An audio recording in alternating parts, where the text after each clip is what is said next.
A couple of years ago, Schufa declared a man as dead. As a result, all of his bank accounts were frozen. Problem is, he wasn't dead. In fact, he was very much alive. Schufa just made a mistake. Whoopsie. But what is Schufa exactly, and why are they so powerful they can declare you dead? What does Schufa know, and what does Schufa know about you? Why is Schufa the reason a client of ours didn't get a loan to buy a home for his family? What are Schufa mistakes, and what are the consequences of a bad Schufa score? Is it possible to improve your Schufa score, and how can you do it? All of this and more in this PerFinExplains.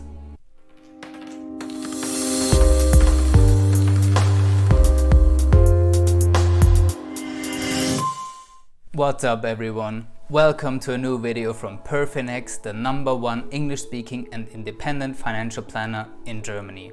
Today, with another PerFinExplains to help you become a financial success. Just lately, we were working on a real estate financing for a client that wanted to buy a home for his family. And everything fell through because he had a bad Schufa score. So I figured, let's talk about Schufa today and prevent you from making the same mistake.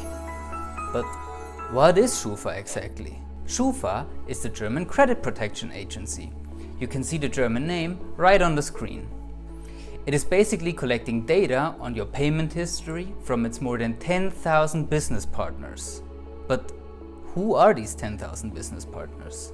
Basically everyone you do business with or want to do business with. Banks, credit card companies, your mobile phone provider, online shops, your electricity provider at home. So, does that mean they have data about you? Pretty likely, yeah. According to their own website, Schufa has data on almost 68 million people in Germany. That's basically every adult living here. Just to compare, Facebook, the largest social media platform in the world, has only 33 million users in Germany, so not even half of the data pool of Schufa. You might ask yourself now, wait a second. Is this company controlled by the government? Nope, it's a private company. And who owns it then? The largest shareholders are banks. How can a private company get all of my payment data without me knowing about it? Don't ask me. Why do they have the power to declare someone dead and freeze all of his bank accounts? Stop right here. We could make a whole video talking Schufa and question its existence, but that's not gonna get us anywhere. If you don't like them, which I can fully understand because there's a lot to critique here, you can request that they delete all your data in a very complicated process. In theory, you have the right to do that. In reality though, none of their 10,000 business partners will ever do business with you ever again. Every contract you will try to make will get rejected. So let's accept that Schufa exists and try to see the positive side.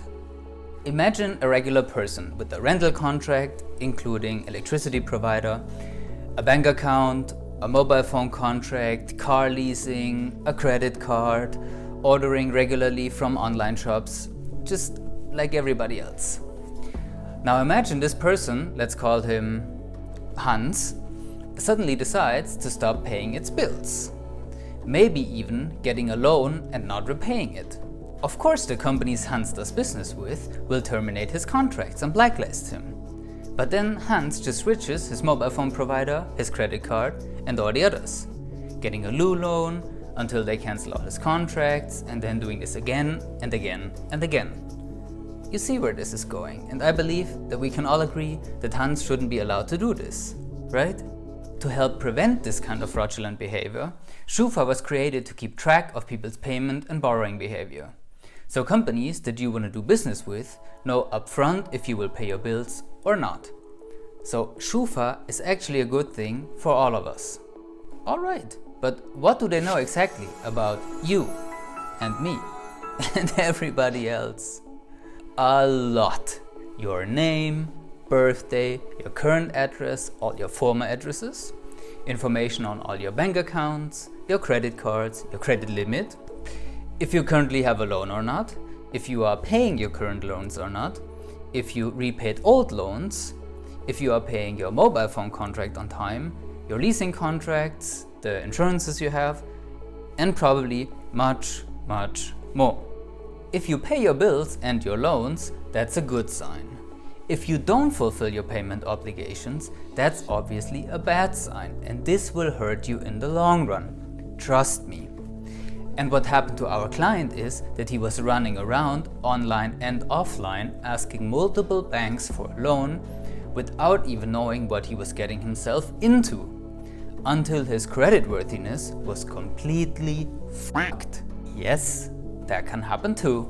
And now, all his dreams of buying real estate with a bank loan are gone for at least 1 year. And if you calculate that real estate rises by just 5% per year and you were looking to buy a property for 300k, that means this little mistake cost him 15,000 euro. To prevent you from making a costly 5-digit mistake, let's see how Schufa determines your creditworthiness with a so-called Schufa score. The Schufa score wants to make a forecast based on your historical payment behavior and see how likely you are to meet your future payment obligations. So they take your payment data from their 10,000 business partners and calculate a credit score ranging from 0% to 100%. And how does Schufa calculate this? With their very own formula that is top secret. A Schufa score of 100% is impossible to reach because it would mean that you are guaranteed to make all your future payments on time. And even if you made all your past payments, it's just like in the world of investing, past performance is no guarantee for future results. Every quarter, Schufa recalculates your score with their super secret formula and ranks you in this table. So every score above 97.5% is really good. Every score below 95% is not that good anymore, and you should work on this. By the way, we are talking about your base score here. Schufa developed several industry-specific scores because the probability of you defaulting on your mortgage payment is different than you not paying your last online shopping spree. So yes, one person has different Schufa scores, a base score, and a lot of different industry-specific scores.